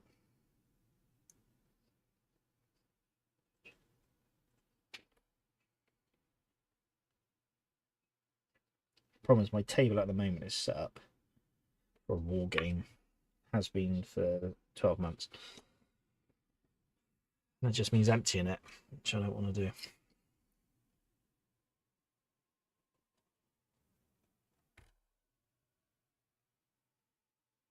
I'll have to. That's all it is. I'll have to do it. Yeah, this pen seems more of a. I know it's a metallic, but it seems a bit more of like just acrylic paint. The way it goes on, like it's not very transparent. Again, I've got to see how it dries. I'm not looking for loads of depth in the paint, but it's just at least something. I like how I currently paint it, where I use a bit of Nuln oil just to dye it down a bit. I do like how that comes out.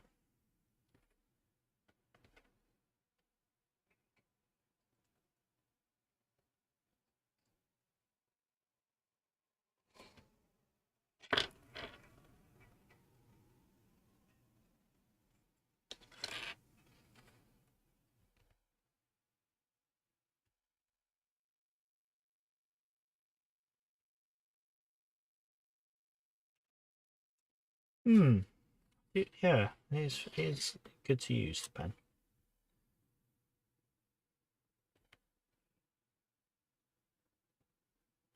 Pens, the nibs just small enough to really be able to make something of it.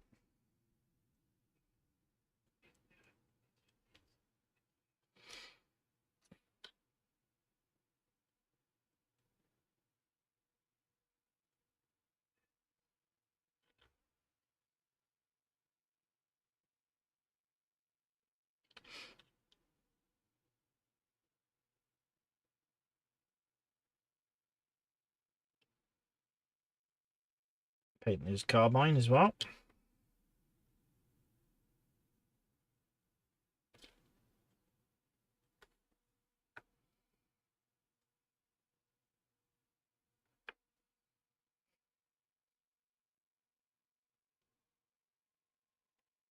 Think so.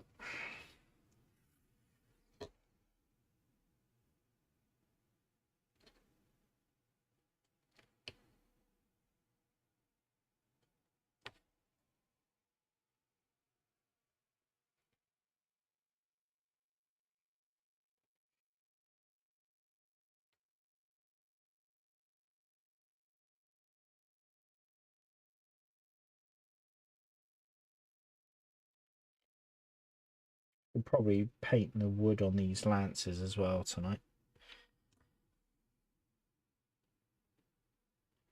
And the flags, actually. Like the little... don't know what you call them. I don't know what they... You have them in, like, the Napoleonics. I think they're like the French infantry sergeants would have them. I can't remember what they call them. They used to put them on top of their musket. Can't remember what you call them. Oh, this guy's missing a saber. Whoops. Oh well. That's long gone. I wonder if I lost that last stream and then forgot about it. Oh no. It's right here. Oh no, that's off that guy. I've somehow broken the saber off that guy. It's good fun. It's always good fun. I think by the time I finish with this project, I'd have restuck every saber on, or scabbard, every lancer.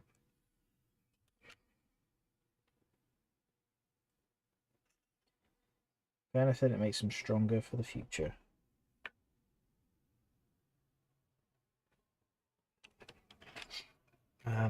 Do I attempt that now, or is that a bit of a faff? I've just noticed this guy's got support on his nose. See if we can take it off.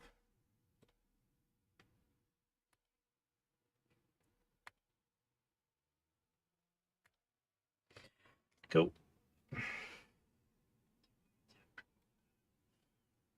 Right. Let's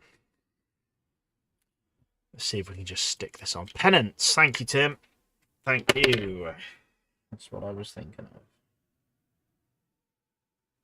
Oh, I put way too much glue on. No. Let's get some of that off. Don't want that glue looking funny.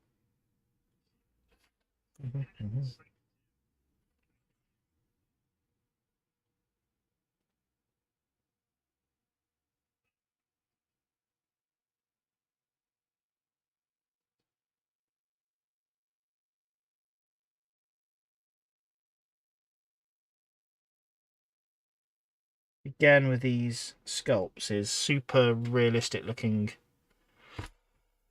scales. Just delicate. So, metallic's done. I think we'll go and do the grey for the uniforms for the 1st Virginia. And then we're probably ain't going to be far off finishing, actually. Right, let me search up 1st Virginia Cavalry. What colour hats did they go for? This guy's got a black hat, that guy's got a black hat, this guy's got a black hat. Yeah, I think we'll have to go for black hats. But I don't know what.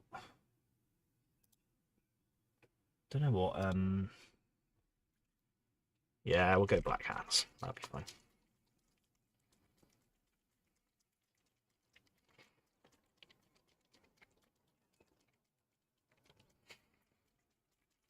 Give this one a good shake.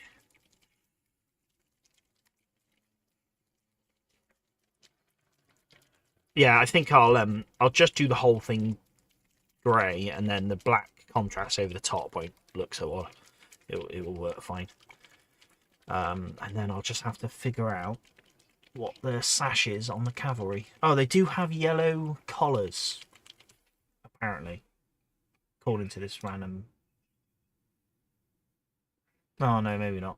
No, they don't. Okay, maybe just that officer does. Maybe I'll put a yellow thing on the officer.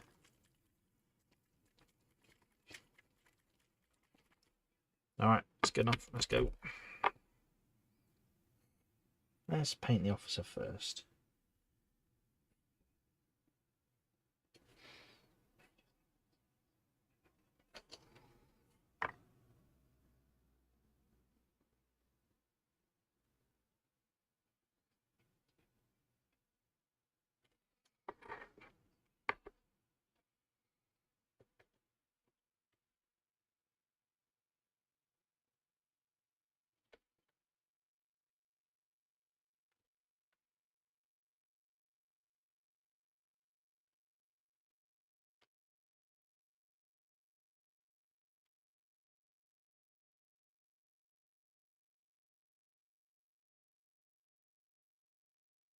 Right, should I let the officer have it? Should I do a yellow collar for the officer, do you reckon?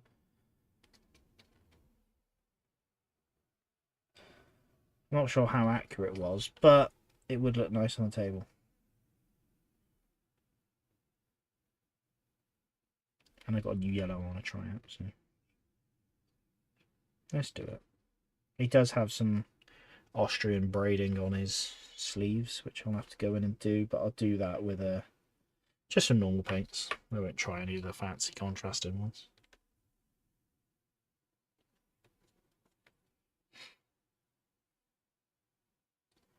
Gonna have to go and do his buttons anyway, so. Oh blimey, this this sculpt, you can even see his colonel stars on the collar. That's detail, man.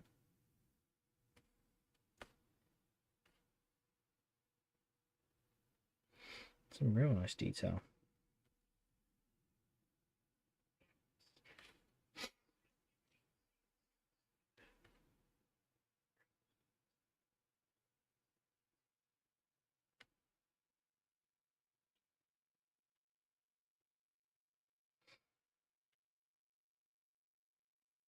But yeah, I could give him a yellow sash.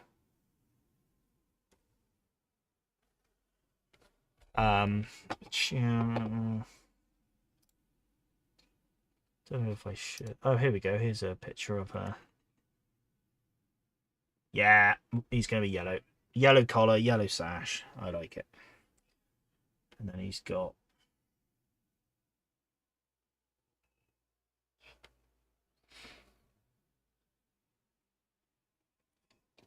The only thing is I lent my yellow to someone.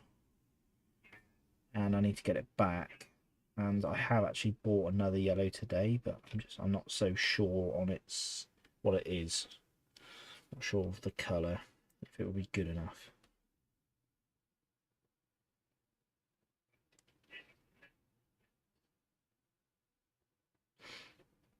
Right.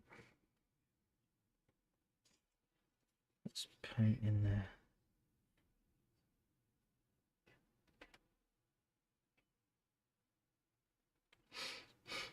Yep. I do like the look of that.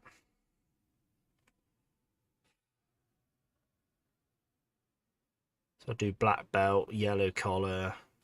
Just got his gloves I'll have to do, but I'll probably do that in, I don't know, maybe hit it with a skeleton horde, maybe? Get for like a light cream. Okay, this guy doesn't really have yellow, much black piping on it because he's the officer. But the troopers will.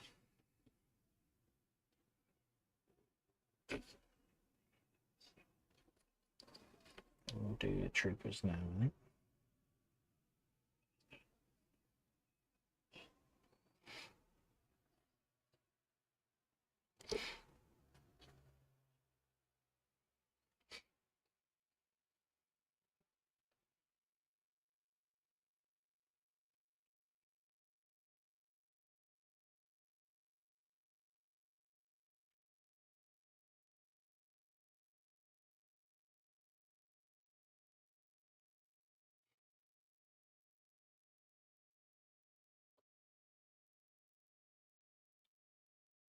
This guy does have a carbine strapped to him, so I've got to kind of paint around that a bit. But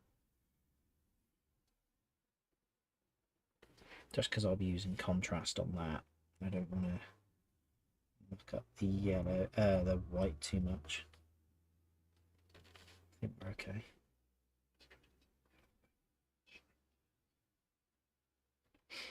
Just got a cartridge belt going down his back. I'm not sure what colour to do it. I think it would be nice having it brown, just because his all the piping on his chest is going to be black. I think having that brown would be nice. Do they have black facings? They do.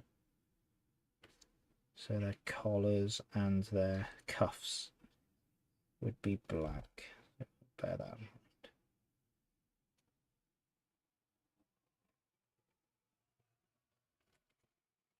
And obviously their hat's black as well, so having just anything, even that brown, might just break it up a little.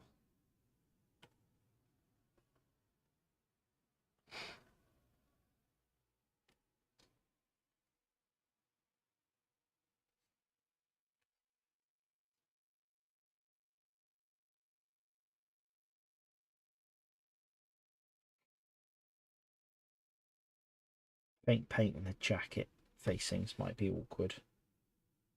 It's the only thing we're a bit worried about, because especially them being black, it's going to probably be a bit easy to mess up, which I don't want to do. I want to try to do a nice job of it.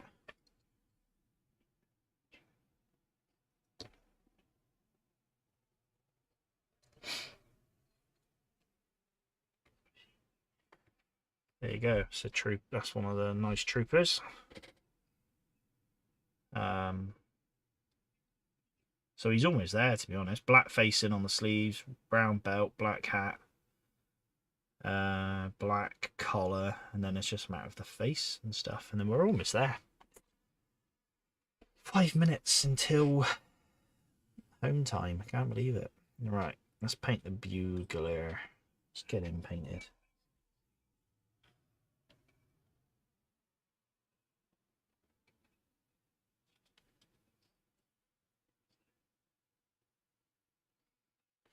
Now, hopefully next stream then we'll get these finished off. I say that. Get them underway.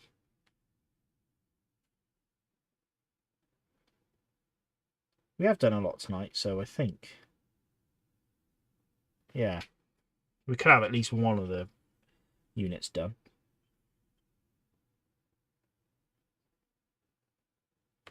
First Virginia Cavalry's, yeah, like I said, there's a lot less colours in it compared to the Texas, so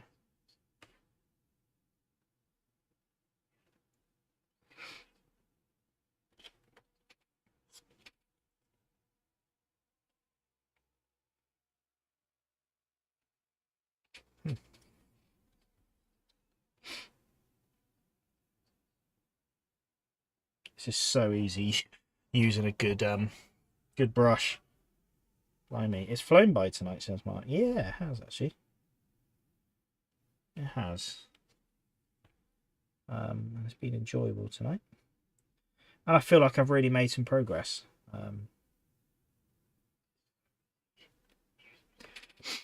We look here, like, you know, that I'm just really on the troopers now.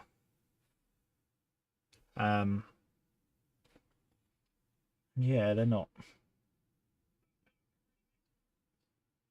Apart from breaking us 2 scabbards and a lancer spear, we haven't done too bad.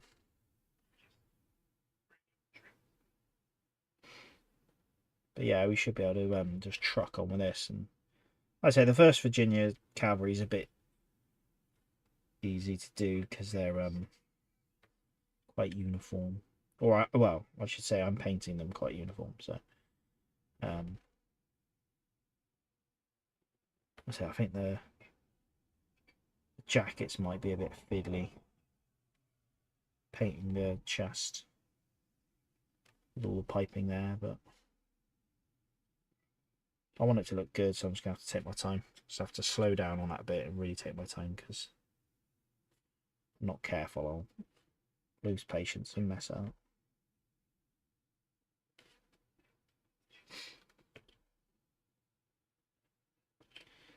But it's going to be a pretty impressive unit when it's on the table, I think.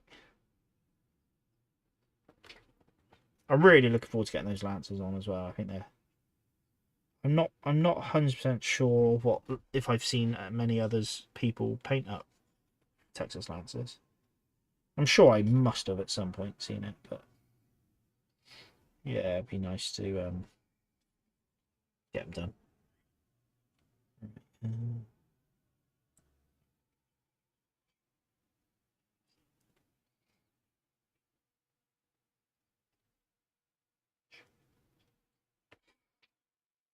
Okay. Oh, it is exciting that they're almost done.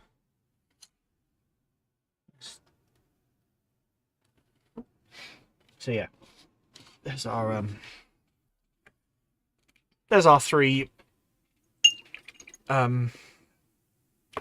finished troopers. Hey Blake, welcome in. Just in time. I'm about to end. I know in the past I've done a little bit later. I've gone to sort of about 10:30, but it's been a long weekend, so part of me thinks I'll just get done. But yeah, we've done a chunk actually. We've done a good chunk. We've done all the blanket rolls plus the buckles and straps for the blanket rolls. We've done the metallics with the not sponsored Army Painter speed paint pen. I didn't dislike it, so that was all right. So we've done the metallics, done that. We've just started on this. Yeah, we've just started on the 1st Virginia.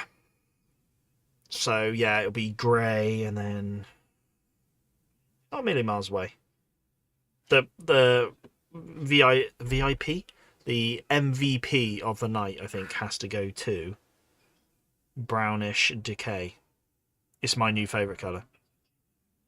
It's what I wish I painted all my other butternuts. So if we have a quick look. So here's my current butternut, which is, I mean, there's arguments for and against. It's very yellow, but I like it because it stands out on the table. However, where's an easy one? Where's an easy one? So like on the back of this guy, his back roll. That's the... so yeah, I think it's just a bit more toned down. It's not as bright, which I think it might make it, yeah, a bit more historically accurate, perhaps. I don't know. I'm going to play with it. It's just another colour. Again, with painting Confederates, it's handy to have a few colours, so you can just, you know, have ununiformity. I don't know what the word is. but you know, lack of uniform within a unit. But try have, say, if you were going for a butternut color, like a certain regiment might not necessarily wear the grey, they'd go for more butternuts. If you have 2 or 3 colors that you can chuck in there, the whole unit can have a butternut feel, but it's not the same color across every miniature. You can just have these different shades, and it can just, yeah. Obviously, it's more effort doing that because you've got to paint lots of different colors rather than just easily block painting. However, it's not the point. Anyway, right, I'm going to end it there. So, yeah.